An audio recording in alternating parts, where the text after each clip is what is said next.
హల్లెలూయా. వాక్య సమయం మన మధ్యలో ఉన్న జ్ఞానపల్లి ప్రవీణ్ ఇస్తాడు, వాక్యం మనకు అందిస్తారు.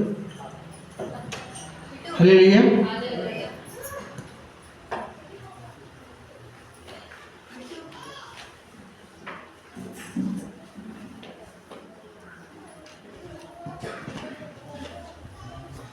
మంచిది.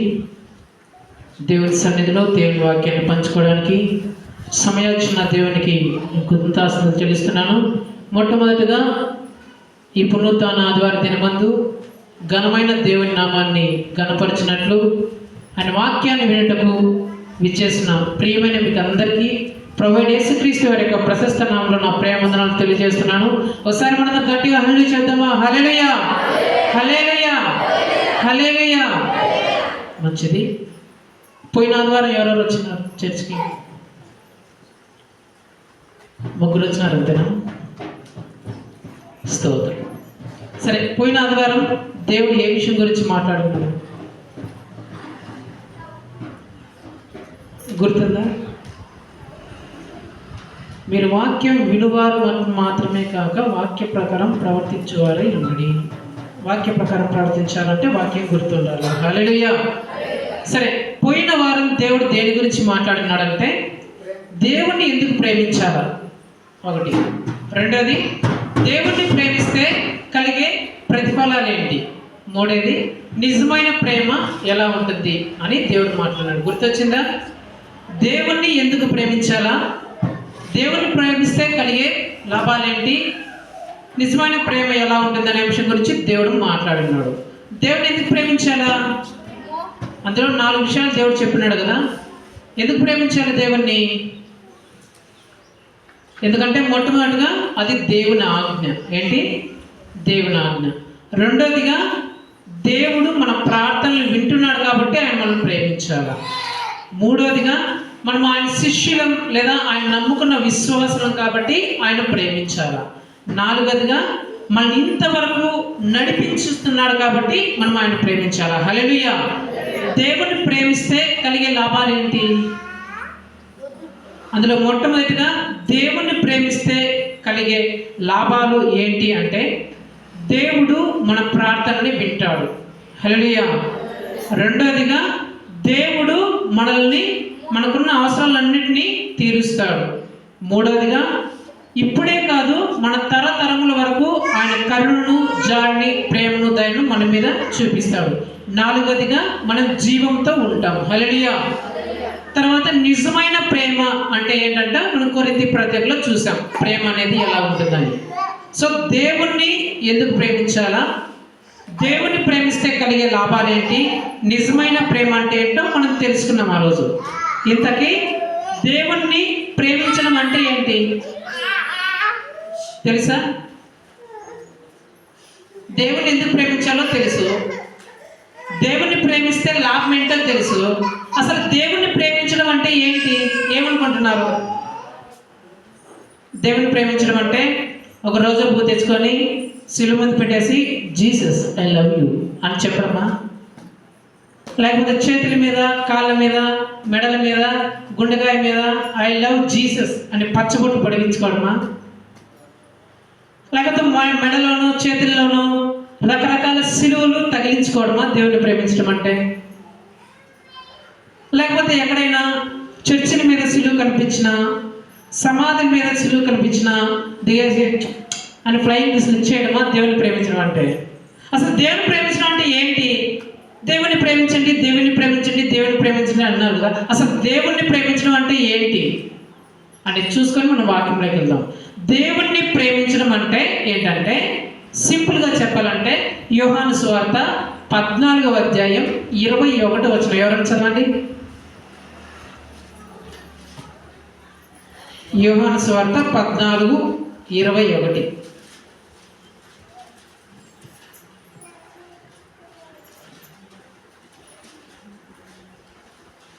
యోహాను సువార్త దొరకలేదా?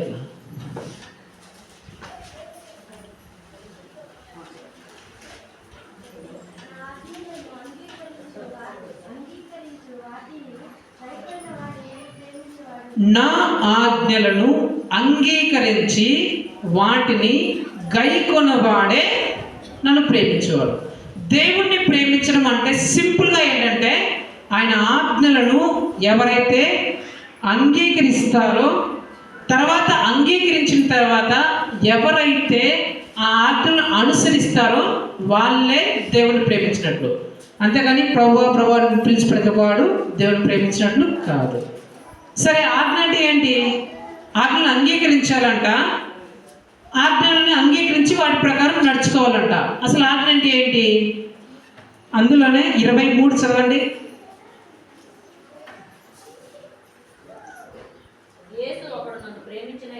ఒకడు నన్ను ప్రేమించిన ఎడల నా మాట గైకొనును.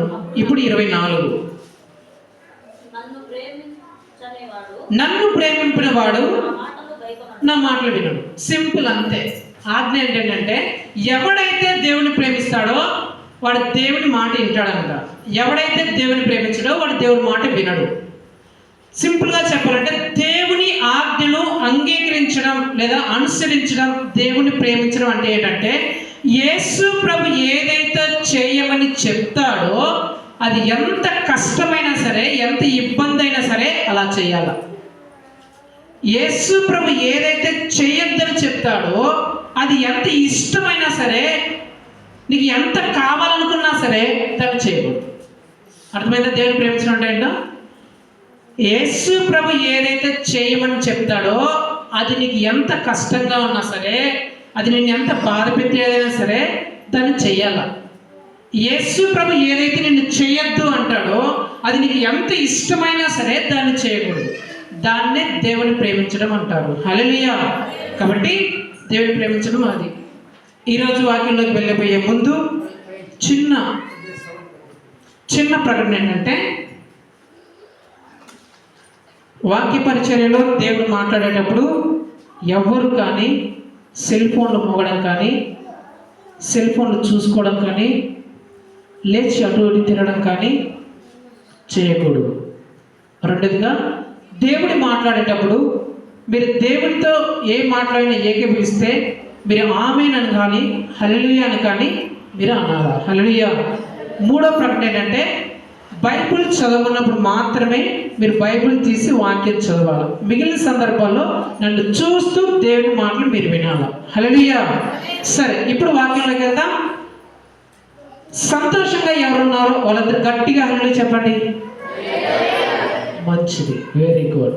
ఇప్పుడు శ్రమలలో, ఇబ్బందుల్లో, కష్టంలో, వ్యాధుల్లో, రోగాల్లో, అప్పుల్లో, నష్టాల్లో ఉన్నవారు చేతులెత్తి గట్టిగా హల్లెలూయా చెప్పండి. సంతోషంగా ఉన్నారు, అన్నిట్లో ఉన్నారా? హల్లెలూయా. సరే, సంతోషంలో ఉన్నవారు హల్లెలూయా చెప్పారు, శ్రమల్లో, కష్టంలో ఉన్నవారు కూడా హల్లెలూయా చెప్పారు. ఈరోజు మనతో దేవుడు ఏం మాట్లాడతాడో చూద్దాం. మత్తయి సువార్త 50వ అధ్యాయం 11, 12 వచనాలు. మత్తయి సువార్త 50వ అధ్యాయం 11, 12 వచనాలు. మత్తయి సువార్తలో 50 ఉంటాయా? 50 అనగానే టిక్కని తీయేస్తున్నారే. అరే, బేసిక్స్ కదా. కొత్త నిబంధన గ్రంథంలో అసలు ఏ బుక్లోనూ 50 అధ్యాయాలు ఉండదు. బేసిక్ లాస్ట్ అధ్యాయం 28 మత్తయి సువార్తలో ఉంటాయి. దానికంటే మించి ఉండదు. బేసిక్ కదా, బైబిల్ బాగా చదవాలి. హల్లెలూయా. మత్తయి సువార్తలో 50 అధ్యాయం లేదు కాబట్టి 5వ అధ్యాయం 11, 12 చదవండి. మత్తయి సువార్త 5వ అధ్యాయం 11, 12. జనులు మిమ్మల్ని నిందించి హింసించి మీ మీద అబద్ధముగా చెడ్డ మాటలలా పలికినప్పుడు మీరు ధన్యులు, సంతోషించి ఆనందించుడి. దేవుడి ఈ వాక్యం ద్వారా మనందరితో మాట్లాడను గాక. హల్లెలూయా. ఇక్కడ ఏ వాక్యం ఏం చెప్తుందంటే, నా నిమిత్తము జనులు మిమ్మల్ని నిందించి హింసించి మీ మీద అబద్ధముగా చెడ్డ మాటలల్లా పలికినప్పుడు మీరు ధన్యులు, సంతోషించి ఆనందించుడి అని చెప్తుంది. సింపుల్గా చెప్పాలంటే, మిమ్మల్ని హింసిస్తే ఎవరైనా మీరు సంతోషంగా ఉండండి. సాధ్యమేనా? ఒకటి చంప మీద చెల్లెలను కొట్టినాడు అనుకో, ఈ అని అవుతారా? ఒకటి నిన్ను నిందించాడు అనుకో, తిడుతున్నాడు అనుకో, దూషిస్తున్నాడు అనుకో, తిట్టు, నాకు గొడవడే తిట్టు అంటావా? వాక్యం ఏమిటి చెప్తుందంటే, ఎవరైనా నిన్ను నిందిస్తూ ఉంటే, ఎవరైనా నిన్ను హింసిస్తూ ఉంటే, ఎవరైనా నిన్ను బాధ పెడుతూ ఉంటే, ఎవరైనా నిన్ను దుఃఖ పెడుతూ ఉంటే, అలాంటి సమయంలో నువ్వేం చేయాలంట? సంతోషించాలంట, ఆనందంతో గంతులేయాలంట. సో దేవుడు ఈరోజు మాట్లాడబోతున్న ఈ అంశమునకు నేను పెట్టిన పేరు ఏంటంటే, సంతోషాన్ని కలిగించే హింస. ఏంటి? సంతోషాన్ని కలిగించే హింస. ఎక్కడైనా సరే ఎవరైనా మనల్ని హింసిస్తే అది ఎప్పుడైనా మనకు సంతోషాన్ని ఇస్తుందా? ఎప్పుడు ఇవ్వదు. ఒకరు మనం తిడితే, ఒకరు మనల్ని ఏదన్నా అంటే, మన మీద నిందలు వేస్తే, మనల్ని బాధ పెడితే, మన గురించి చెడ్డ మాటలన్నీ చెప్తే మనకు బాధే తప్ప సంతోషం ఎక్కడ రాదు. మనం వ్యాధుల్లో ఉన్నప్పుడు, అప్పుల్లో ఉన్నప్పుడు, నష్టాల్లో ఉన్నప్పుడు, కష్టాల్లో ఉన్నప్పుడు మనం సంతోషించగలమంటే సంతోషించలేము. కానీ వాక్యం ఏమని చెప్తుందంటే, మీరు సంతోషించండి. అలాంటి శ్రమలు మీకు వచ్చినప్పుడు, అలాంటి ఇరుగులు కష్టములు మీకు వచ్చినప్పుడు మీరు సంతోషించండి అని దేవుని వాక్యం చెప్తుంది. ఎందుకు సంతోషించాలా? అది సంతోషించాల్సిన సమయం కాదు కదా, బాధపడాల్సిన సమయం కదా. శ్రమ వస్తే ఎవరైనా బాధపడతారు కదా, ఇబ్బంది పడతారు కదా, కన్నీరు కారుస్తారు కదా. ఎలా మీరు సంతోషంగా ఉండాలా? ఎలా మేము ఆనందంగా ఉండాలా? ఈ కష్టంలో, ఈ శ్రమలో, ఈ కన్నీటిలో మేము ఎలా సంతోషంగా ఉండగలం అని అనుమానం మీకు వస్తే, ఒక ఊరిలో ఒక పెద్ద ఆయన ఉన్నాడు. పెద్ద ఆయన అంటే ఆయనకి దాదాపు 60 నుంచి ఒక 70 సంవత్సరాల వయసు ఉంటుంది. ఆ ఊరిలో ఆ పెద్ద ఆయనే టాప్ మోస్ట్ బిలియనీర్ అన్నమాట. ఆ దేశంలో ఆ వ్యక్తే గొప్ప ధనవంతుడు. ఇప్పుడు మన దేశంలో ఎవరు గొప్ప ధనవంతుడు? అంబానీ కదా.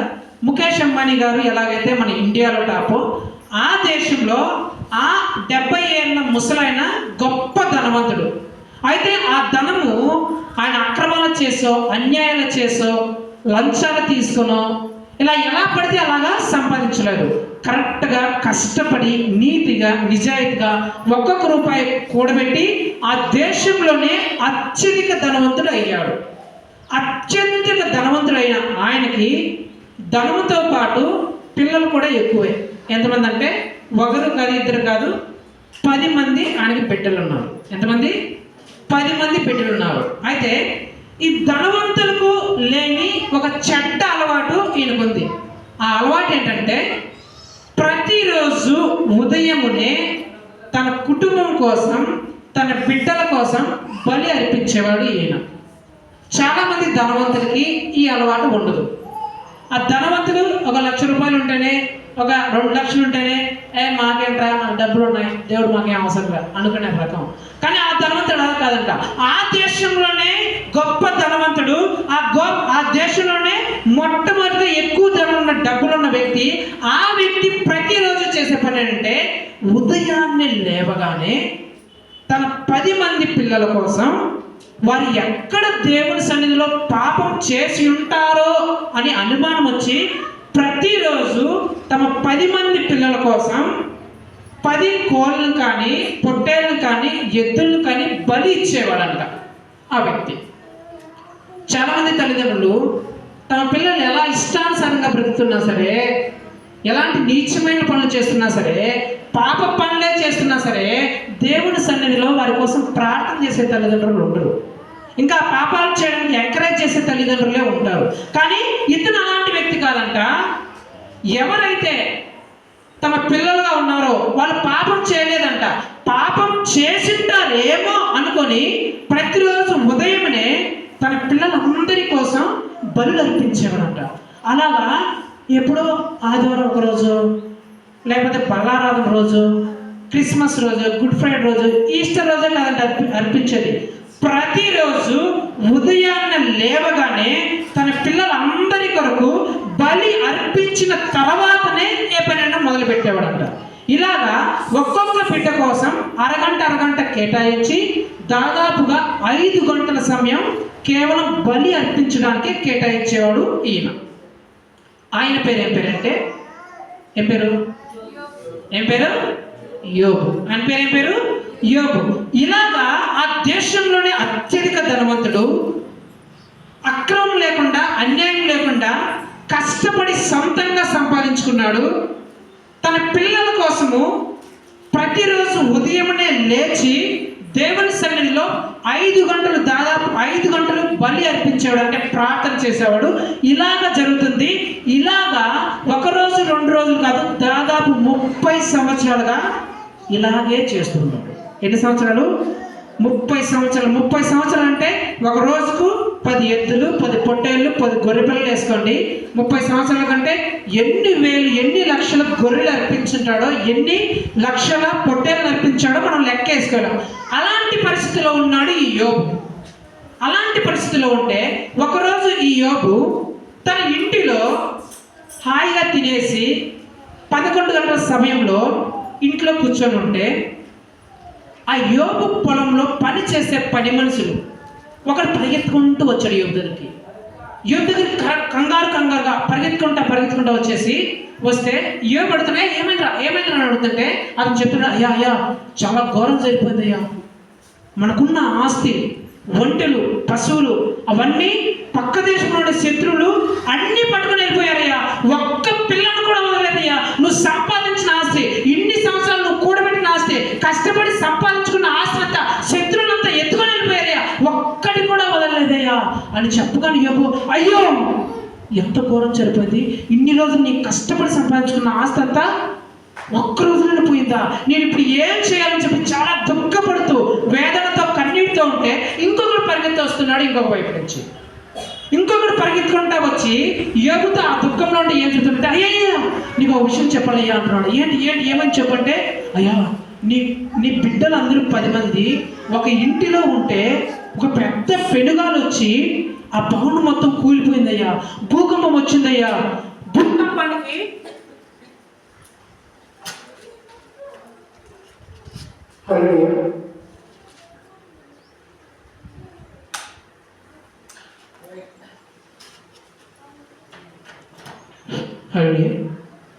భూకంపానికి ఆ ఇల్లు బద్దలైపోయి ఆ రాళ్ళన్నీ బిడ్డల మీద పడిపోతే ఒక్కడు కూడా బ్రతకలేదయ్యా.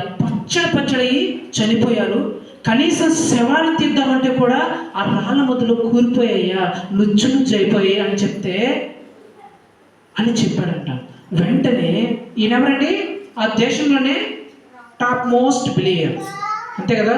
ఇప్పుడు ముఖేష్ అంబానీకే చిన్న బ్లేడ్తో అట్లా గీసుకుందంటే ఏం జరుగుతుంది? TV9, మా టీవీ, మీ టీవీ, ఈ టీవీ, వాళ్ళ టీవీ, పక్కింటి టీవీ, ఎదురింటి టీవీ అన్ని ఛానల్లో ముఖేష్ అంబానీ గారు గీసుకున్నది, ముఖేష్ అంబానీ గారు గీసుకున్నది అని చెప్పేసి వార్తలు వస్తాయి కదా.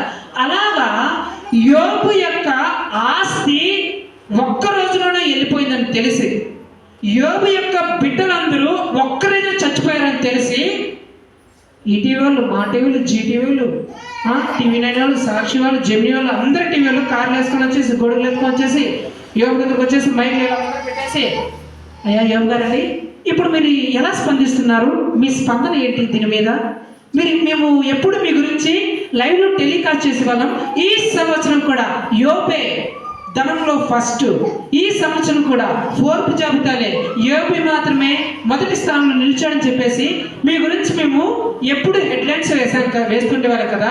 ఇప్పుడేమో నీ ఆస్తి అంతా పోయిందంట, నీ చేతికి చెప్పొచ్చిందంట, ఇప్పుడు నువ్వు ఏం చేస్తావు, నీ ప్రతిస్పందన ఏంటి అని ఒక ఛానల్ అడిగితే ఇంకొకటి ఏమంటున్నారంటే, అయ్యా యోబు గారు మేము ఇంకోటి విన్నాము, మీరు మీ పిల్లల కోసం ప్రతిరోజు 10 ఆవులను 10 పొట్టేళ్ళు మీరు 10 ఇచ్చేవారంట కదా.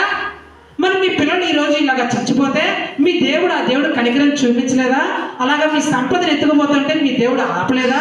మీ శత్రువులను కాపాడలేదా? మీ పిల్లలు చనిపోకుండా రక్షించలేదా? నీ ప్రార్థన ఏమైంది? దీన్ని బట్టి నీ స్పందన ఏంటి? దేవుడి గురించి నువ్వు ఏమనుకుంటున్నావు, నువ్వు చెప్పు అని చెప్పేసి మైక్లన్నీ ముందర పెట్టారంట ఏ పొందరా. అప్పుడు ఏమైంది చెప్పాలా?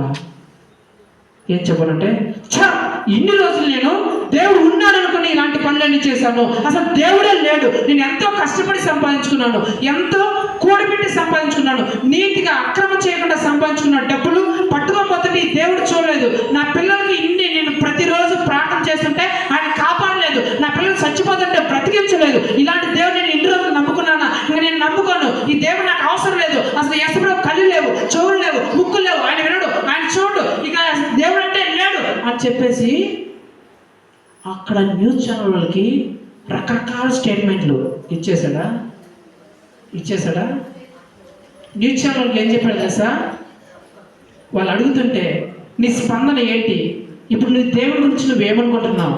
నీ ఆస్తి అంతా పోయింది కదా, నీకు అన్నీ నష్టమే కదా, నీ పిల్లలంతా కోల్పోయినావు కదా, ఇప్పుడు నువ్వు దేవుని గురించి ఏమనుకుంటున్నావు మాకు చెప్పు అంటే యోబు అంటాడంట, నేనెల్లప్పుడూ యెహోవాను సన్నతించెదను, నిత్యము ఆయన కీర్తి నా నోటి నుండెను.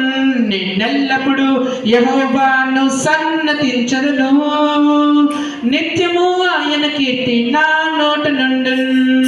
అంతా నా మేలుకే ఆరాధన యేసుకే, తన చిత్తమునకు తల వంచితే ఆరాధన ఆపను, స్తుతించుట మానను, ఆరాధన ఆపను, నే స్తుతించుట మానను. నేనెల్లప్పుడూ యెహోవాను సన్నతించెదను, నిత్యము ఆయన కీర్తి నా నోటి నుండెను. నేనెల్లప్పుడూ యెహోవాను సన్నతించెదను, నిత్యము ఆయన కీర్తి నా నోటి నుండెను అని అనగానే, అబ్బో ఈడోరు నాడు ఇలాంటి భక్తుడు ఉన్నాడు, ఆస్తి అంతా పోతే పిల్లలు కూడా ఒకే రోజు చచ్చిపోతే యెహోవాకు స్తోత్రం, యెహోవా ఇచ్చిన యెహోవా తీసుకున్నాను, ఆ నాకే ఘనమైన మహిమ కలుగా కానీ దేవుని స్థుతిస్తాడంటారు. నాయన ఇలాంటి భక్తులతో మనవద్దరు అని చెప్పేసి తెచ్చిన మైకులన్నీ మడత పెట్టేసి బ్యాగ్లో పెట్టేసి ఎంత ఫాస్ట్గా కారులో వచ్చారో అంత ఫాస్ట్గానే వెళ్ళిపోయారంట. వెళ్ళిపోతే యోబు గారు ఆ రోజు రాత్రి పడుకున్నారు.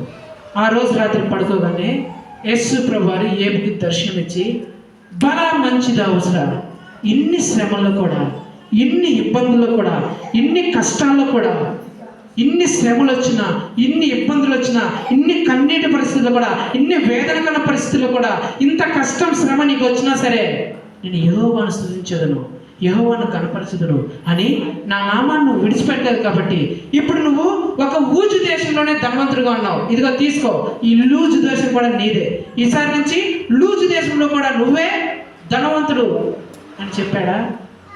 అంతే కదా. మామూలుగా కష్టంలో, శ్రమలో, బాధలో, ఇబ్బందులో మనం ఒకరిని ఇంకా వాళ్ళని హత్తుకున్నామంటే వాళ్ళకి ఆటోమేటిక్గా ప్రేమ పెరుగుతుంది కదా. అరే చూడరా, ఇంత కష్టంలో బాధలో కూడా నన్నే పట్టుకుని ఉన్నాడు, ఇన్ని శ్రమలు వచ్చినా ఇబ్బందులు వచ్చినా నన్నే నమ్ముకుని ఉన్నాడు అని ఉంటే ఎట్లాగని వాళ్ళ మీద మనకు ప్రేమ పెరుగుతుంది. ఇప్పుడు ఒక ఇంట్లో భర్తే ఉన్నాడు అనుకో, తన భార్య బాగా హింసిస్తున్నాడు, కొడుతున్నాడు, తాగి ఎలా పడితే అలా మాట్లాడుతున్నాడు, కొడుతున్నాడు అనుకుందాం. కానీ బయట ఏమమ్మా నీ భర్త అలా కొడుతున్నాడంట, ఏంటి సంగతి అంటే లేదండి నా భర్త చాలా మంచోడండి, ఏదో కోపం వచ్చినప్పుడు అలా అంటాడు తప్ప నా భర్త చాలా మంచోడు అని అనింది అనుకో, ఆటోమేటిక్గా ఇంకోసారి ఆ భార్య మీద భర్త ఏం కలుగుతుంది, అబ్బా నేను ఎంత హింసించినా, ఎంత బాధ పెట్టినా, ఎంత తాగి ఎట్లా బూతులు మాట్లాడినా నా భార్య నా గురించి ఎంత మంచిగా చెప్పిందిరా అని ఈసారి వచ్చేటప్పుడు 300 రూపాయల చీర కాకుండా పట్టు చీర తీసుకుపోతారు 10,000. అలాగే ఇంట్లో భార్య భర్తను ఎలా పడితే అలా తిడుతుంది అనుకో, అట్లకాడలు, చెమ్ములు, బోకులు, అచ్చలన్నీ ఆ భర్త ముఖం మీద ఉన్నాయి అనుకుందాం. కానీ అలాంటి సందర్భంలో భర్తను ఎవరైనా అడిగారు అనుకో, ఏరా నీ భార్య అట్లా హింసిస్తుందంట, అంత బాధపడుతుందంట, ఎట్లా నువ్వు బతుకుతున్నావు అంటే, చచ్చా నా భార్య చాలా మంచిదిరా, నాకు చాలా బాగా అన్నం చేసి పెట్టింది, వంట చేసి పెట్టింది, ఏదో కోపం వచ్చినప్పుడు అలా చేస్తుందిరా అని చెప్పాడు అనుకో. అప్పుడు ఆ భార్య ఏమనుకుంటుంది, అయ్యో నేను ఇంత నా భర్తను బాధ పెట్టినా కూడా, ఇంత ఇబ్బంది పెట్టినా కూడా ఎంత మంచిగా చెప్పాను నా గురించి అని చెప్పేసి ఆ రోజు నుంచి పచ్చిపులు చేసేది, ఆ రోజుల తర్వాత బిర్యానీ చేయడం మొదలు పెడుతుంది. అంతే కదా. సో ఇప్పుడు యోబు కూడా అలాంటి పరిస్థితిలో ఉన్నాడు.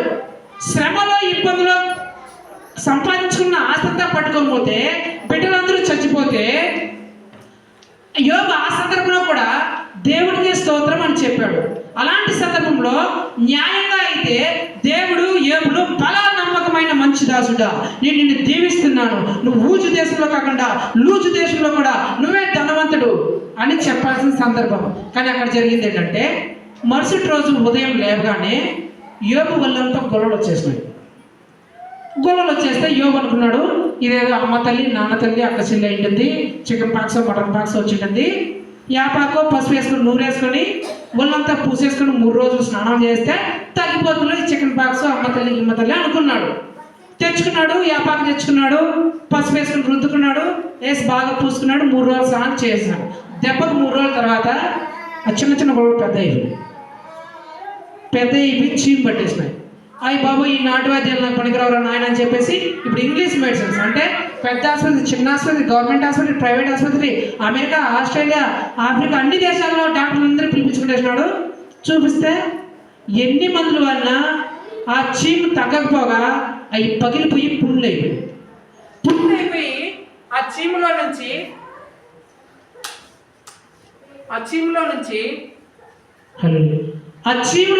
రక్తము, ఆ పుండ్లలో నుంచి రక్తము చీము కారుతుంటే నవ్వలేస్తుంటే, అలాంటి సమయంలో ఆ ఇంటిలో కూర్చోలేక యోబు గారు ఇంటిని విడిచిపెట్టి బయటకు పోయి ఒక చిప్ప తీసుకొని ఆ చీమంతా గోక్కుంటున్నాట. నవ్వలు తట్టుకోలేక చిప్ప తీసుకొని గోక్కుంటుంటే కూర్చొని ఉంటే పక్క నుంచి కుక్కలు వచ్చి ఆ పుండ్లన్నింటిని నాకుతున్నాయట. ఒక పక్క కుక్కలు నాకుతున్నాయి, ఒక పక్క అతనికి నవ్వ తట్టుకోలేక గీక్కుంటున్నాడు, ఒక పక్క పుండ్లు అయిపోయినాయి, దేహం శరీరం అంతా కుళ్ళిపోయే స్థితికి వచ్చేసింది. ఇలాంటి సందర్భంలో యోబు గారి పరిస్థితి ఇలా ఉందని చెప్పేసి మళ్ళీ ఆ టీవీ ఛానల్ తెలిసింది. అందులో ఒకడు అంటాడు, అన్నా యోబుకు అప్పుడంతా ఆస్తి పోయింది, బిడ్డలు పోయినారు, ఇప్పుడు ఆరోగ్యం కూడా పోయిందన్న, పదం ఏంటి కంటే వద్దురా ఆయనతో మనం కుదురా స్వామి, మనం పోయి ఆడ మేలు చెప్పండి మీ స్పందన ఏంటని పెడతామా, ఆ యోబేమో ఏదో ఒకటి చెప్తాడా, మన అవమానంతో మళ్ళీ సుస్సని వచ్చేయాలన్నా, ఎందుకు వచ్చింది గొడవ, మనం సైలెంట్గా ఉండిపోదాం అని చెప్పేసి ఆ టీవీ ఛానల్ రాకుండా సైలెంట్ అయిపోయాడు. టీవీ ఛానల్ సైలెంట్ అయిపోయారు కానీ యోబు భార్య సైలెంట్ అవ్వాలి. యోబు భార్య సైలెంట్ అవ్వకుండా ఏం చేస్తుందంటే, యోబు ఇంటిని విడిచి అంత దూరంలో ఒక పాకలో కూర్చొని గోక్కుంటూ గిల్లుకుంటూ ఏసైకి స్తోత్రం, ఏసు రక్తం, ఏసైకి స్తోత్రం, ఏసు రక్తం అని చెప్పుకుంటూ ఉంటే ఈ యోబు భార్య యోబు దగ్గరికి ఛీ నీకింకా సిగ్గు లేదా, నీకు ఇంకా మానం రాలేదా, ఇంత జరిగినా కూడా ఏసయ్య స్తోత్రం, ఏసు రక్తం అని పట్టుకున్నాడవే, ఇంకా నీకు సిగ్గు లేదా, మానం లేదా, నీకు రోసం పాసం ఉంటే అలాంటి దేవుడు దుసిని చచ్చిపో. నువ్వు ఇంత భక్తి చేసుకుని దేవుడు నిన్ను కాపాలా కదా, నీ సంపాదించిన ఆస్తిని నేను రక్షించలేదు కదా, నీ పిల్లల్ని కాపాడలేదు కదా, అయినప్పటికీ ఇంకా నా దేవుడు అని పట్టుకుని ఏలాడుతున్నావే, నీకు ఇంకా మానం రాలేదా, ఇంకా సిగ్గు రాలేదా, ఇప్పటికైనా దుసిని చచ్చిపో అని యోబు భార్య ఎట్లా పడితే అట్లా తిట్టిందంట యోబుని. అప్పుడు యోబు అంటాడంట, ఏ మూర్ఖురాలా, పనికి మాలిందానా అని అంటూ, బాధలు మనలను కృంగజేయవు, వ్యాధులు మనలను పడద్రోయవు, బాధలు నన్ను కృంగదీయవు, వ్యాధులు నన్ను పడద్రోయవు, విశ్వాసమునకు కర్తయైన యేసయ్యే నాకుండ, యుద్ధము యెహోవాదే, యుద్ధము యెహోవాదే, యుద్ధము యెహోవాదే, యుద్ధము యెహోవాదే. అపవాది అయిన సాతాను గర్జించు సింహము వలె వచ్చిన, అపవాది అయిన సాతాను గర్జించు సింహము వలె వచ్చిన, యూదా గోత్రపు సింహమైన యేసయ్యే నా అన్న, యుద్ధము యెహోవాదే, యుద్ధము యెహోవాదే, యుద్ధము యెహోవాదే, యుద్ధము యెహోవాదే. పనికి మారిందన్న యేసు ప్రభు నీ జీవితంలో అద్భుతాలు చేసినప్పుడు, ఆశ్చర్యకార్యాలు చేసినప్పుడు, అబ్బా యేసు ప్రభు ఎంత మంచి దేవుడు, ఇలాంటి దేవుడు అసలు లేనే లేడు ఈ భూలోకంలో, నాకు ఎంత గొప్ప కార్యం చేశాడు, ఎంత అద్భుత కార్యం చేశాడు అని యేసు ప్రభు మేలు చేస్తే గొప్పగా చెప్పుకున్నావు కదా. మరి ఒక చిన్న కీడు, చిన్న సమస్య, చిన్న ఇబ్బంది వస్తే అలాంటి టైంలో దేవుడు దూషిస్తావంటే పనికి మారిందానా. ఎలాంటి సమయంలో సరే దేవుణ్ణి స్తుతించడం నేర్చుకో అని ఆ పనికి మాలిన మూర్ఖురాల్ని యోబు గద్దించాడంట. ఆ తర్వాత ఏం జరిగిందంటే యోబు గ్రంథం 41వ అధ్యాయం తీయండి.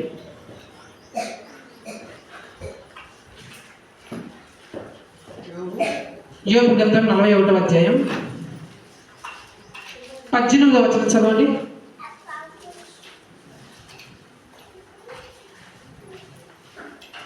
కమ్మగా వెళ్ళి యోబు 41 సారీ 42:18. యోబు 42:18. 42వ అధ్యాయం 10వ వచనం. మరియు ఉమ్. యోబు తన స్నేహితుల నిమిత్తము ఉమ్. ప్రార్థన చేసినప్పుడు ఉమ్. యెహోవా అతని ఉమ్. క్షేమస్థితిని ఉమ్. మరలా అతనికి దయచేసెను. ఉమ్. మరియు ఉమ్. ఆ యోబునకు ఉమ్. పూర్వము కలిగిన దానికంటే ఉమ్. రెండంతలు అధికముగా యెహోవా అతనికి దయచేసెను. రెండంతలు అధికముగా దయచేశాడు. ఇప్పుడు 12 నుంచి 16 వరకు ఓపికగా చదవండి. యెహోవా యోబును మొదట ఆశీర్వదించిన దానికంటే మరి అధికముగా ఆశీర్వదించెను. అతనికి 14,000 గొర్రెలను, 6,000 ఒంటెలను, 1000 జతల ఎడ్లను, 1000 ఆడగాడిదలను కలిగెను. మరియు అతనికి 7 కుమారులను, 3 కుమార్తెలను కలిగిరి. అతడు పెద్దదానికి యోబీయా అనియు, రెండవ దానికి రెజీరియా అనియు, మూడవ దానికి జెరహాపాము అనియు పేర్లు పెట్టెను. ఆ దేశమంతటను యోబు కుమార్తెలంతా సౌందర్యవంతులు కనబడలేదు. వారి తండ్రి వారి సహోదరులతో పాటు వారికి స్వస్థీయములిచ్చెను. అటు తర్వాత యోబు మాట 40 సంవత్సరములు బ్రతికి తన కుమారులను, కుమారుల కుమారులను 4 తరముల వరకు చూచెను. పిమ్మట యోబు కాలము నిండిన వృద్ధుడై చనిపోయెను. హల్లెలూయా. ఆ తర్వాత ఏం జరిగిందంటే నష్టం వచ్చింది, ఇబ్బంది వచ్చింది, కష్టం వచ్చింది, పిల్లలను కోల్పోయాడు, ఆరోగ్యాన్ని కూడా కోల్పోయాడు. అలాంటి సందర్భంలో యోబు అంత శ్రమ వచ్చినా సరే, అంత కష్టం, అంత ఇబ్బంది వచ్చినా సరే దేవుని యందు సంతోషించడం ఆపలేదంట. దానికి ప్రతిఫలంగా అతనికి దొరికింది ఏంటంటే అంత ముందు కంటే రెట్టింపుగా అతనికి ఆ ఐశ్వర్యం మళ్ళీ వచ్చిందంట. ముందున్న 10 మంది బిడ్డల కంటే ఈ 10 మంది బిడ్డలు మళ్ళా కలిగారంట. ఈ 10 మంది బిడ్డలు ఎలా అంటే మిస్ ఊజు ఎవరంటే కెజియా, మిస్ యూనివర్స్ ఎవరంటే కరణ్ హప్పు, మిస్ టైటిల్ ఎవరంటే ఇంకెవరన్నారు ఎమీమా. అంటే miss title, miss universe, miss India, miss Japan అన్నీ ఎవరు పోయినాయంట? ఆలకపోయినాయంట.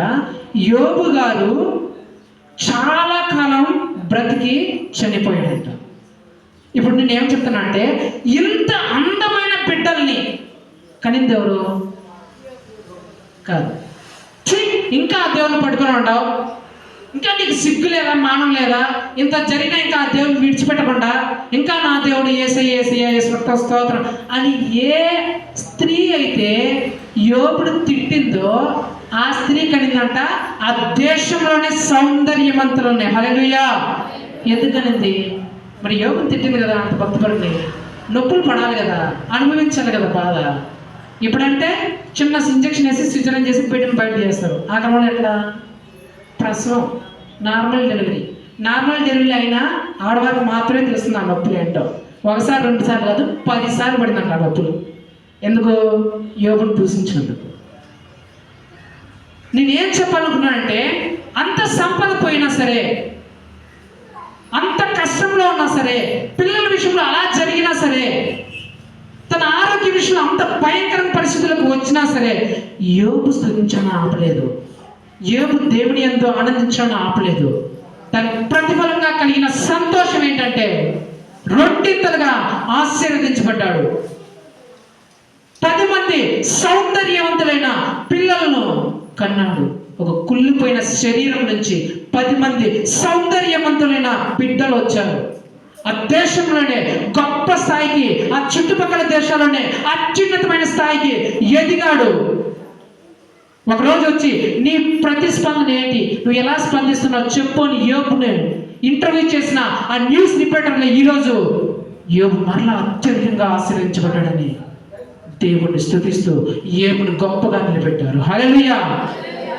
ఇలాంటి గొప్పగా దేవుడి మహిమను చూసిన తర్వాత 2 సేవకులు యేసు ప్రభు ఇంత గొప్ప దేవుడు, యేసు ప్రభు ఇంత మంచి దేవుడు, యేసు ప్రభుని మీరు నమ్ముకుంటే మీ కష్టాలను తీస్తాడు, బాధలు తీరుస్తాడని చెప్పేసి ఒక ఊర్లోకి వెళ్ళి ఇద్దరు సేవకులు సువార్తను ప్రకటిస్తున్నారు.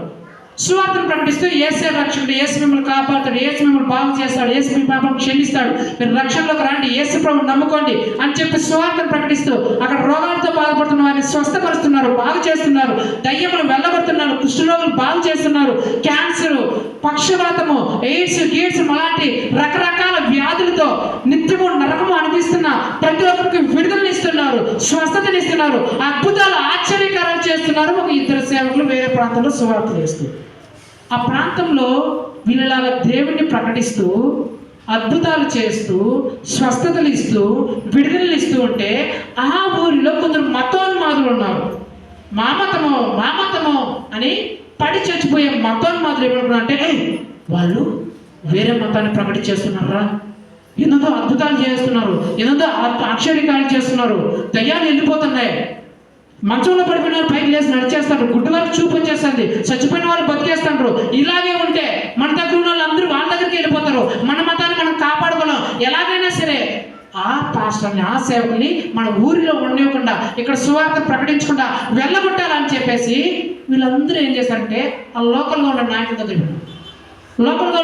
పోయి ఇది జరుగుతుంది, మీరు ఏం చేస్తున్నారు, మీరు లోకల్గా నాయకులు కూడా ఏం చేస్తున్నారు పట్టించుకోరని చెప్తే ఈ లోకల్ నాయకులకు వీరావేశం వచ్చేసి వాళ్ళ బ్యాచ్ అంతా వేసుకొచ్చి, నాయకులందరూ ఊరు ప్రజలందరూ వేసుకొచ్చి ఈ సేవ దగ్గర వచ్చి ఏమన్నా మీరు చేస్తున్నారు, మా ఊరిలో అన్ని మతాలను ప్రచారం చేస్తున్నారంట, యేసుక్రీస్తుని ప్రకటిస్తారంట అని చెప్పేసి ఆ సేవకులు ఇద్దరిని పట్టుకొని పోయి లోకల్గా ఉండే పోలీస్ స్టేషన్ వేసి కుళ్ళబడి చేశారంట, లాఠీలతో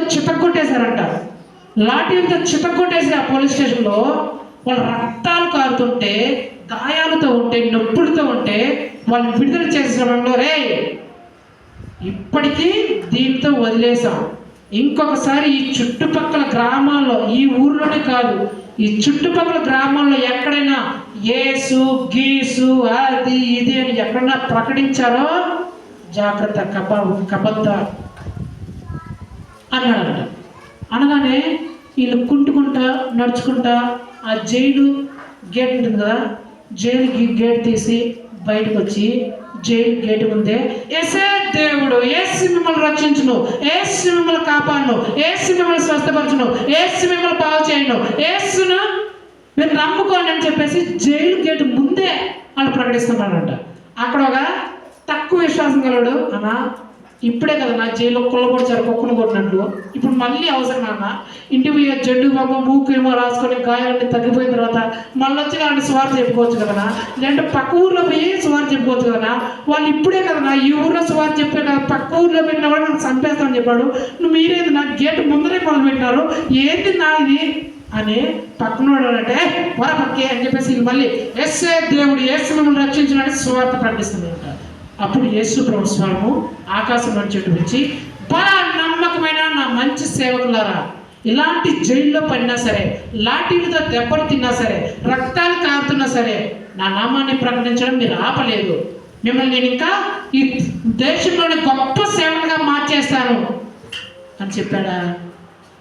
చెప్పలా. జరిగింది ఏంటో తెలుసా, ఈ లోపల ఉండే ఆ రాజకీయ నాయకుడికి విపరీతమైన కోపం వచ్చేసరి వీరిని ఇప్పుడే కదా మనం కుళ్ళబడి చేస్తాం, జైల్లో ఇంత రక్తాలు కడుగుతున్నా మళ్ళీ వార్నింగ్ ఇచ్చినప్పుడు మళ్ళీ యేసుక్రీస్తుని ప్రకటిస్తున్నారు, ఇది ఇలా కదరా, ఈ కోటింగ్ సరిపోదని చెప్పేసి ఎస్పీకి, డిఎస్పీకి, సెంట్రల్ ఫోర్స్కి అందరికి ఫోన్ చేశారంట. సెంట్రల్ ఫోర్స్ బెటాలియన్ మొత్తం దిగేసిందంట. మొత్తం దిగేసి ఈ ఇద్దరు సేవలను పట్టుకొని పిచ్చి కొడుతూ బట్టలన్నీ చింపేసి ఆ వీధుల్లో లాక్కుంటా, రకరకాలు రాకుండా కొట్టుకుంటా, తన్నుకుంటా తీసుకొని పోతున్నారంట. నమ్మరా? నమ్మకం లేదా? చూడండి, అయితే అపోస్తల కార్యములు 16వ అధ్యాయం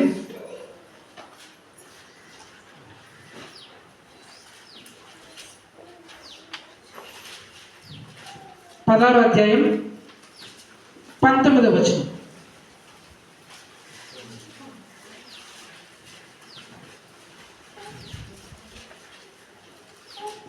ఆమె యజమానులు తమ లాభ సాధనం పోయినని చూసి పౌలును సీలను పట్టుకుని గ్రామపు చావుడిలోనికి గ్రామపు చావిడిలోనికి అధికారుల ఎద్దుకు ఈడ్చుకొని పోయారంట సేవకుల్ని. ఎందుకు ఈడ్చుకొని పోయారు తెలుసా? వాళ్ళు మద్యం తాగారనో, వ్యభిచారం చేశారనో, అక్రమ సంబంధాలు పెట్టుకున్నారనో, దొంగతనాలు చేశారనో, ఉగ్రవాదులుగా బాంబు పెట్టి లేపేశారనో, వేరే కొంపలు కూల్చేశారనో కాదు, త్రాగుబోతులు మార్చారని, వ్యభిచారులు మార్చారని, దయ్యం పట్ల వారిని విడిపించారని, నడవలేని వారికి కాళ్ళు ఇచ్చినారని, గుడ్డి వారికి చూపునిచ్చారని, ఎన్నో సంవత్సరాలుగా వ్యాధులతో కృంగి కృషించిపోతున్న మాకు చావు ఎప్పుడు వస్తుందో తెలియక దిక్కుతోచిన వారికి స్వస్థతనిచ్చినందుకు వారిని కొట్టి బట్టలన్నీ చింపేసి ఆ వీధుల్లో లాక్కుంటా పోతున్నారంట. లాక్కుంటా పోయి సెంట్రల్ జైల్లో వేశారంట. సెంట్రల్ జైల్లో తీహార్ జైలు తెలుసా? తీహార్ జైల్లో లోపల చెరసాలు వేశారంట. ఆ లోపల చెరసాలు ఎవరు ఉంటారు తెలుసా? బస్సులో వెళ్తుంటే వెనకాల పర్సు కొట్టేసేవాడు, నడుచుకుంటూ పోతుంటే చైన్ లాక్కుని వెళ్ళిపోయేవారు, హ్యాండ్ బ్యాగ్ తీసుకెళ్ళిపోయారు. ఇలాంటి చిన్న చిన్న దొంగలు ఉంటారు అనుకుంటారు ఆ తీహార్ జైల్లో. ఆ తీహార్ జైలు ఎవరుంటారు తెలుసా? అలాంటి భయంకరమైన జైల్లో ఎవరుంటారు తెలుసా? ఉగ్రవాదులు ఉంటారు. ఒక బాంబుతో కొన్ని వేల మంది ప్రాణాలు తీసిన కరుడు కట్టిన తీవ్రవాదులు ఉంటారు. ఒక నిర్భయ లాంటి అమాయకమైన అమ్మాయిల్ని దారుణంగా రేప్ చేసి చంపేసిన మహా పనికి మాలిన వాళ్ళు ఉంటారు అలాంటి జైల్లో. అలాంటి జైల్లో ఈ సేవకుల్ని ఎత్తుకొని పోయి పడేశారంట. పడేస్తే ఒక పక్క గాయాలు, ఒక పక్క రక్తం, ఒక పక్క నొప్పులు. అలాంటి స్థితిలో ఈ సేవకులు కదా, గొప్పగా ఉంటారు కదా, పాటలు పాడుతున్నారంట. ఆ గాయాలతో రక్తాల్లో ఉన్నప్పుడు పాటలు పాడుతున్నారంట. ఏమని పాట పాడుతున్నారంటే, ఎవరు లేక ఒంటరినై అందరికీ నే దూరమై, ఎవరు లేక ఒంటరినై అందరికీ నే దూరమై, రోమా జైల్లో పడ్డాను, నువ్వు రావాలే సయ్యా, బెయిలివ్వాలే సయ్యా, నువ్వు రావాలే సయ్యా, విడిపించాలే సయ్యా. మేమున్నామని అందరూ అంటారు, జైలుకు మాత్రం వచ్చి ఎవరు బెయిలయ్యేవారు. మేమున్నామని అందరూ అంటారు, జైలుకు మాత్రం వచ్చి ఎవరు బెయిలయ్యేవారు. గాయాలతో రక్తాలతో జైల్లో మేము పడ్డాము, గాయాలతో రక్తాలతో జైల్లో మేము పడ్డాము, నువ్వు రావాలే సయ్యా, బెయిలివ్వాలే సయ్యా, ఎసయ్యా నువ్వు రావాలే సయ్యా, బెయిలివ్వాలే సయ్యా అని పాడారండి. అశ్రమంలో, కష్టంలో, ఇబ్బందుల్లో ఏడ్చుకుంటా నువ్వు రావాలేసయ్యా, చచ్చిపోతాడేసయ్యా, చూడేసయ్యా అన్నారా? ఏమన్నా తెలుసా? ఆయన హల్లెలూయా. రోమా దేశపు జైలు నందు యేసయ్య ప్రభవమును ఎల్లప్పుడు దేవుని స్తుతించుడి. ఓసిలా దేవుని స్తుతించుడి, ఎల్లప్పుడు దేవుని స్తుతించుడి. సంకెళ్ళతోను చైన్లతోను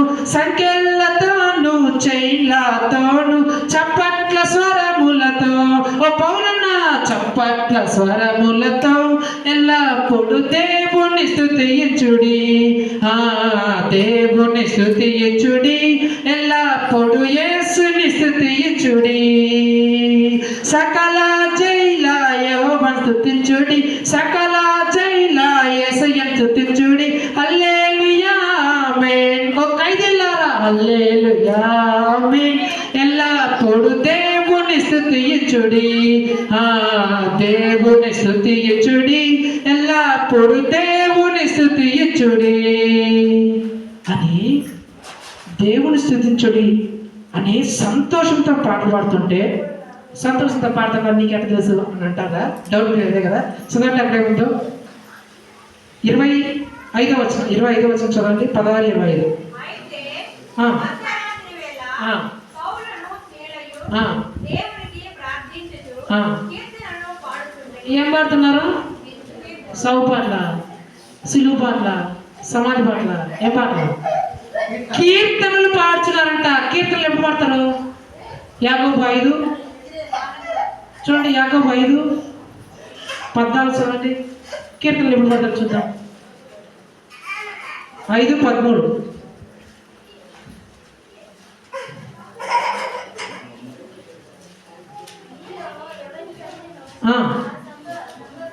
శ్రమ సంభవిస్తే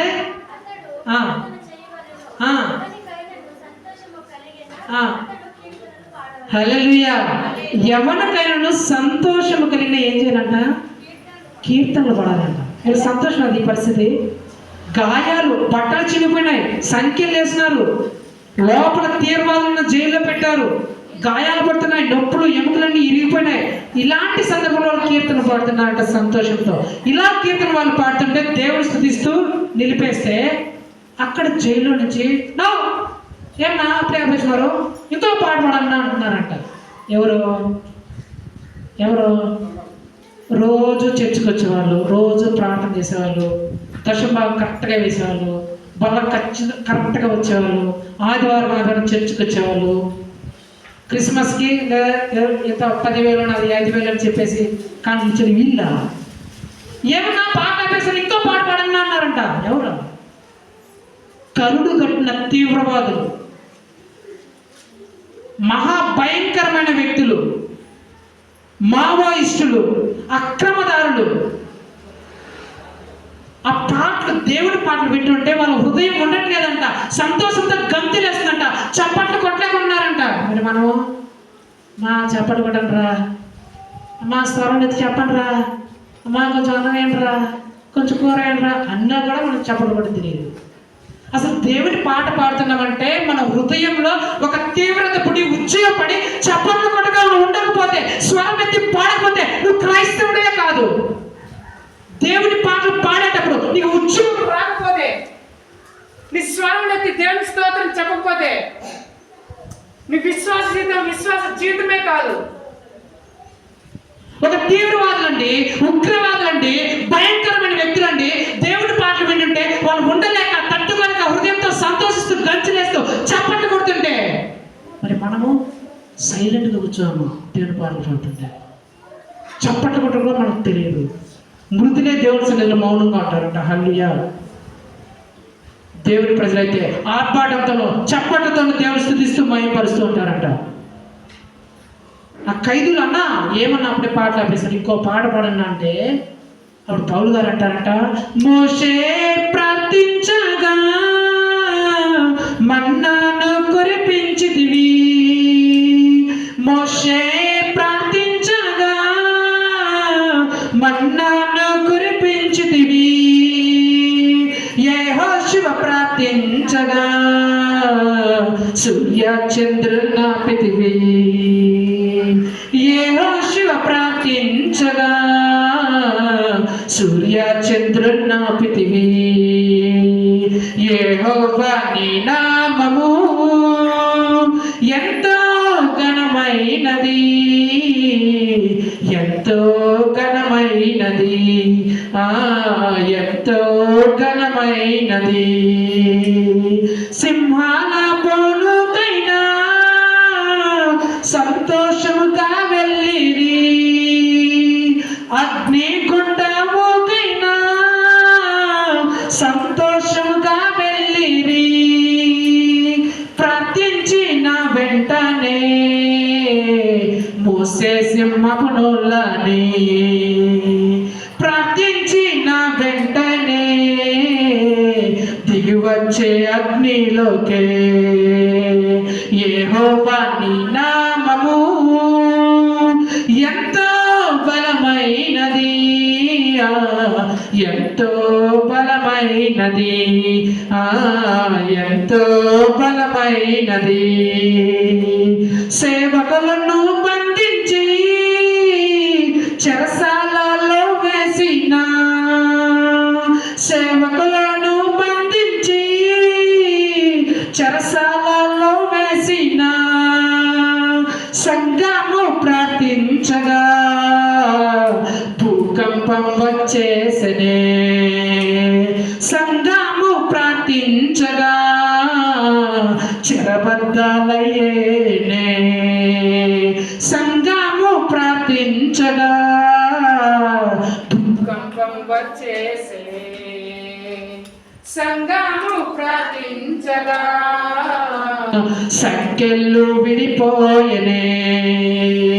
యెహోవా నీ నామము ఎంతో బలమైనది, ఎంతో బలమైనది, ఎంతో బలమైనది అని పాడుతూ ఉంటే, అలా వాళ్ళు పాడుతూ స్తోత్రం చెప్తూ చప్పట్లు కొడుతూ ఉంటే సడన్ గా భీకరమైన ధ్వనులు చేస్తూ భీకరమైన శబ్దంతో భూకంపం వచ్చి ఆ చెరసాల అంతా బద్దలైపోయి గోడనంతా కింద కూలిపోయి వారికున్న సంఖ్యలను విడిపోయి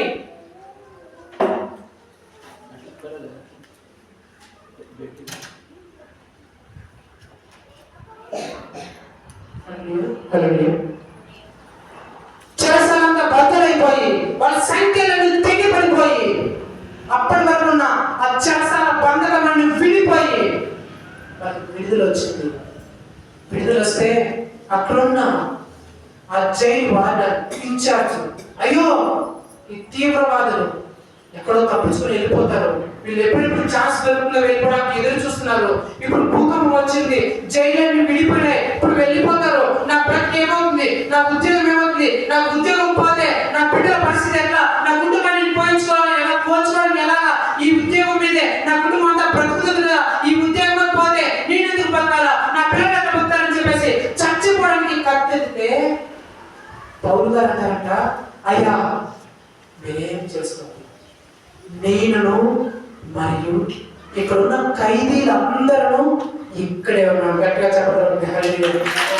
ఖైదీలు ఎవరంటే ఎప్పుడెప్పుడు సమయం దొరుకుతుందా తప్పించుకొని వెళ్ళిపోదామా, పెద్ద పెద్ద గోడలైనా సరే నిచ్చులైనా సరే ఎక్కేసి వెళ్ళిపోదామా, ఏదో ఒకటి చేసి సొరంగాలైనా తప్పుకొని వెళ్ళిపోదామా అని ఎప్పుడెప్పుడు సమయం దొరుకుతుందా అని వేచి చూసిన ఖైదీలు ఇప్పుడు భూకంపం వచ్చి అచ్చగా బద్దలైపోయినా, సంఖ్యలన్నీ పడిపోయినా, జైలు గొడవలు ఊడిపోయినా ఒక్కరు కూడా బాగలేదంట. రెండోది తెలుసా, ఏ అధికారి అయితే వాళ్ళు బయటికి రానివ్వకుండా జాగ్రత్తగా కాపలా కాచాడు, ఆ అధికారే స్వయంగా తానే వెళ్ళి వాళ్ళని బయటికి తీసుకుని వచ్చి వాళ్ళకున్న గాయములన్నింటినీ కడిగాడంట. గాయములన్నింటినీ కడిగి దేవుడి మాటలు విన్నాడంట. ఆ కుటుంబానికి రక్షణ చేసిందంట. హల్లెలూయా. అంతేనా జరిగింది? చదవండి. ఈడ్చుకుంటూ లాక్కుంటూ కొట్టుకోలేరు కదా సేవకుని, వాళ్ళు ఏం చేశారు చూడండి. అపోస్తల కార్యములు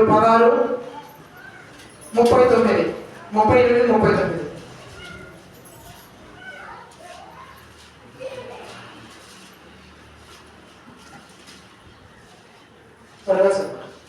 ఆ బంట్లు ఈ మాటలు న్యాయాధిపతులకు తెలుపగా వీరు రోమీయులని వారికి భయపడి వచ్చి వారిని ప్రతిమానుకొని హల్లెలూయా.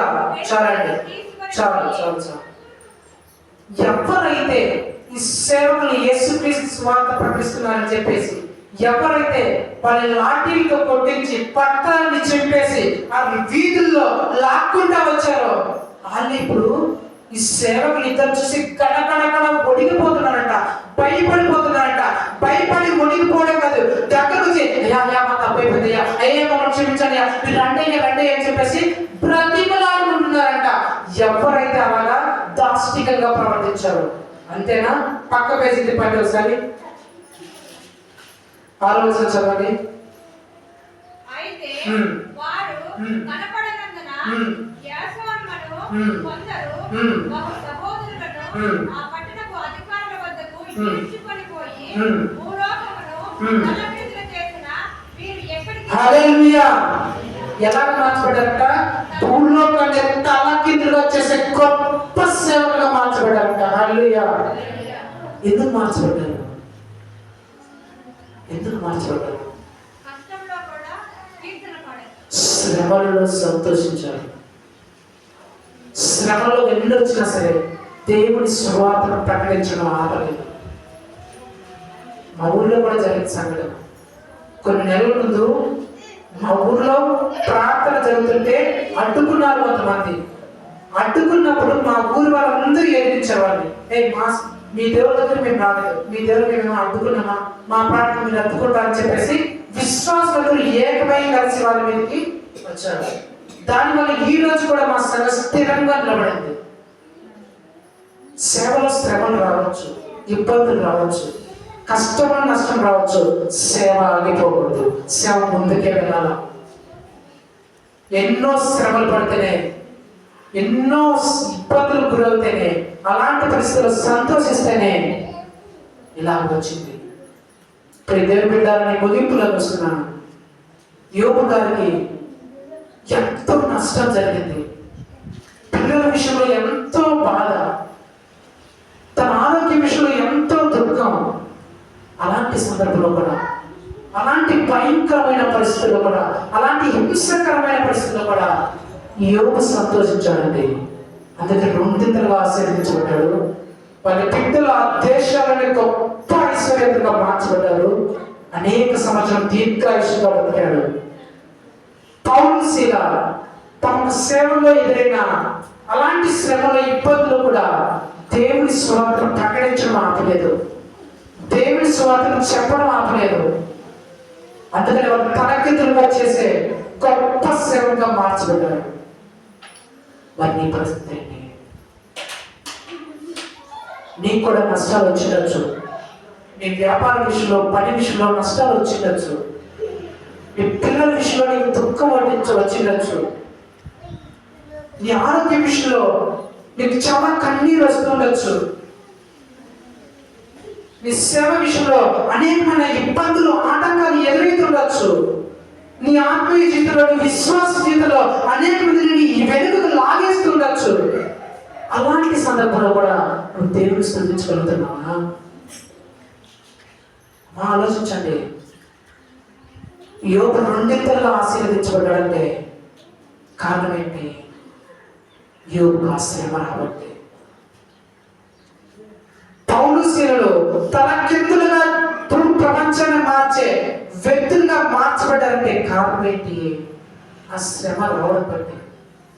నువ్వు అనుకుంటున్నావు, నాకే ఎందుకు ఈ శ్రమ, నాకే ఎందుకు ఈ కష్టం, నాకే ఎందుకు ఈ రోగం, నాకే ఎందుకు ఈ బాధ, నా పిల్లలకి ఎందుకు ఇది, నా పిల్లలకి ఎందుకు ఇది నువ్వు అనుకుంటున్నావు. దానికి కారణం దేవుడు నిన్ను అత్యధికమైన స్థాయిలోకి తీసుకెళ్లాలని నిశ్చయించాడమ్మా. 10th క్లాస్ పిల్లలు ఎగ్జామ్ రాయబోతున్నారు. వాళ్ళ పరీక్ష రాస్తేనే ఇంటర్మీడియట్కి ప్రమోట్ అవుతారు. ఉద్యోగస్తులు డిపార్ట్మెంటల్ ఎగ్జామ్స్ రాస్తారు. వాళ్ళకు రాస్తేనే ప్రమోషన్ దొరుకుతుంది.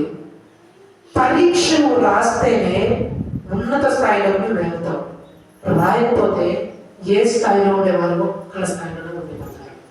నీ జీవితంలోకి శ్రమ రాకపోతే, నీ జీవితంలోకి అనారోగ్యం రాకపోతే, నీ పిల్లల జీవితంలోకి శ్రమలు రాకపోతే, నీ కుటుంబంలోకి ఇబ్బందులు రాకపోతే నీ స్థితి ఎక్కడికో అక్కడే ఉండిపోతావు. అదే నీ జీవితంలోకి శ్రమ వస్తే, ఇబ్బంది వస్తే, అనారోగ్యం వస్తే నీ స్థాయి ప్రమోట్ చేయబడుతుంది.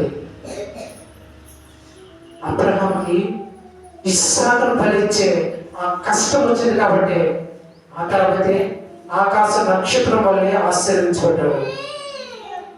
ఇస్సాకు కనానైన కరువు దేశంలో విత్తనం వేయబట్టే 100 ఫలం పొందాడు.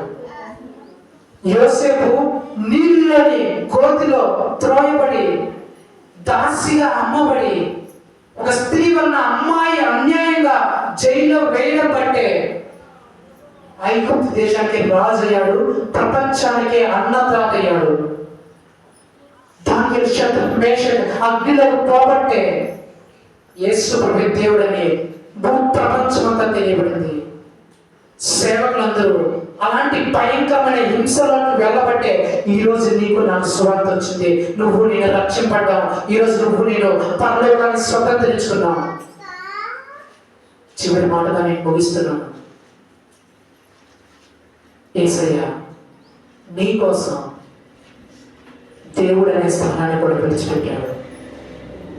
వేల కొలది, కోట్ల కొలది దేవదూతల చేత ఆరాధింపబడే ఆ స్థాయిని కూడా విడిచిపెట్టి నీ కోసం భూమి మీదకు వచ్చి చీయని ఉమ్మి పేర్చుకొని కొట్టబడి నరకబడి ఇరుషుల మీదలో లాగబడి సిలువలో భయంకరంగా చనిపోయి 3 రోజుల సమాధి గోడలను బద్దలు చేసి మరలా పరిశుద్ధాత్మగా ఈరోజు నిన్ను బలమైన వ్యక్తిగా మార్చిన ఆ యేసయ్య, నీ కష్టం వస్తే, నీకు బాధ వస్తే, నీకు నిందలు వస్తే, నీకు అవమానాలు వస్తే, నీకు రోగాలు వస్తే నీ తలలో ఒక వెంట్రుకైనా రాలిస్తాడా? ఆలోచించు. నీ కోసం ప్రాణం పెట్టిన దేవుడు నీ తలలో ఒక వెంట్రుకనైనా రాలిస్తాడా? మరి ఎందుకు నువ్వు సోలిపోతున్నావు? ఈరోజు నీకు వచ్చే నష్టం రేపు 2 10 100 లాభాన్ని పోతుంది.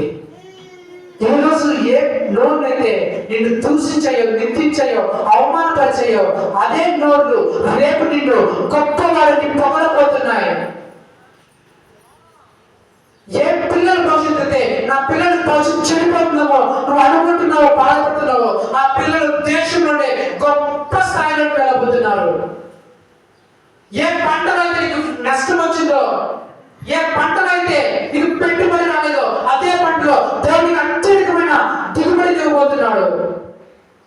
ఏ ఉద్యోగంలో నీకు సమస్యలు వచ్చాయో, ఏ ఉద్యోగం నీకు ఇబ్బందులు వచ్చాయో అదే ఉద్యోగం నుంచి నిన్ను ప్రమోట్ చేయబోతున్నాడు.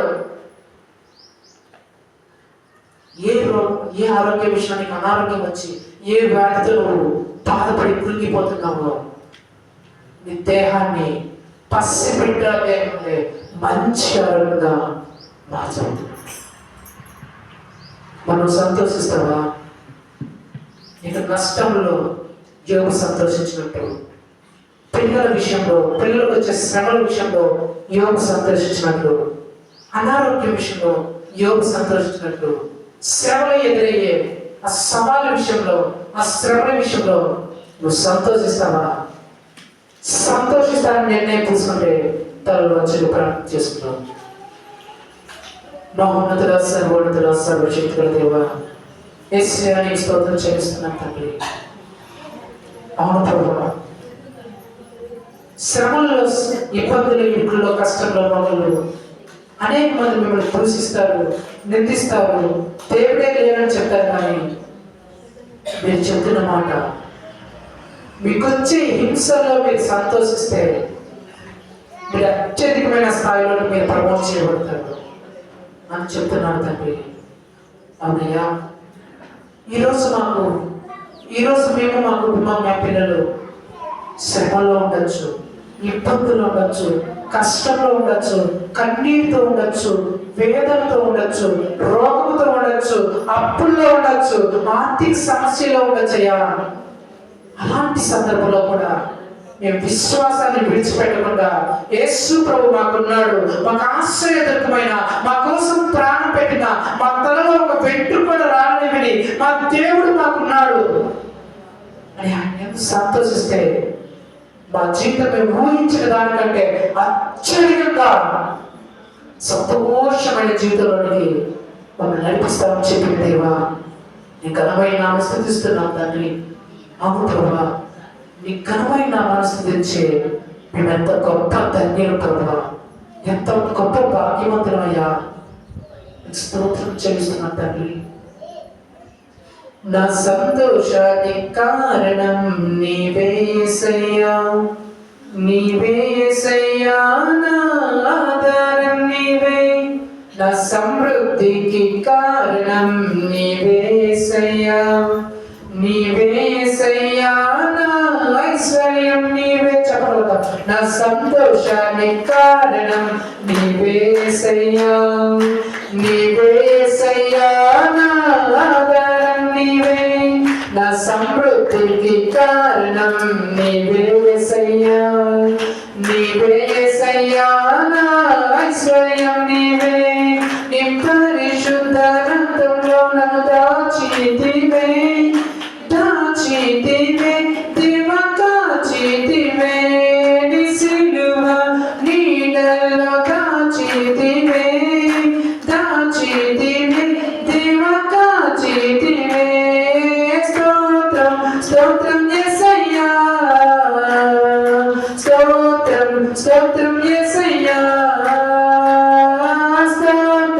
స్తోత్రం యేసయ్యా స్తోత్రం స్తోత్రం యేసయ్యా గాయాలతో పడియున్న కన్నీళ్లతో నిండియున్న నాపై వేదకి వంచితివే గాయాలతో పడియున్న కన్నీళ్లతో నిండియున్న నాపై వేదకి వంచితివే వేటగాని ముళ్ళ నుండియు మరణకర వ్యాధుల నుండియు వేటగాని ముళ్ళ నుండియు మరణకర వ్యాధుల నుండియు తప్పించింది నీవే యేసయ్యా నన్ను కాపాడింది నీవే యేసయ్యా నన్ను తప్పించింది నీవే యేసయ్యా నన్ను కాపాడింది నీవే యేసయ్యా నీ పరిశుద్ధ రక్తంలో నన్ను దాచితివే దాచితివే దేవా కాచితివే నీ సిలువ నీడల్లో దాచితివే నన్ను దాచితివే దేవా కాచితివే స్తోత్రం స్తోత్రం యేసయ్యా స్తోత్రం స్తోత్రం యేసయ్యా స్తోత్రం స్తోత్రం యేసయ్యా స్తోత్రం స్తోత్రం యేసయ్యా వేల తరముల వరకు నా సంతతినంతా కాయు దేవుడవు నీవే వేల తరముల వరకు నా సంతతినంతా కాయు దేవుడవు నీవే నిన్నే మోకే నేను నా కుటుంబము నిజంగానే భాగ్యవంతులము నిన్నే నమ్మే నేను నా కుటుంబము నిజంగానే భాగ్యవంతులము నిన్నారాధించుటే నా ధన్యత నిన్ను సేవించుటయే నా భాగ్యము నిన్నారాధించుటే నా ధన్యత నిన్ను సేవించుటయే నా భాగ్యము నీ పరిశుద్ధ రక్తంలో నన్ను దాచితివే దాచితివే దేవా కాచితివే నీ సిలువ నీడల్లో దాచితివే దాచితివే దేవా కాచితివే స్తోత్రం స్తోత్రం యేసయ్యా స్తోత్రం స్తోత్రం యేసయ్యా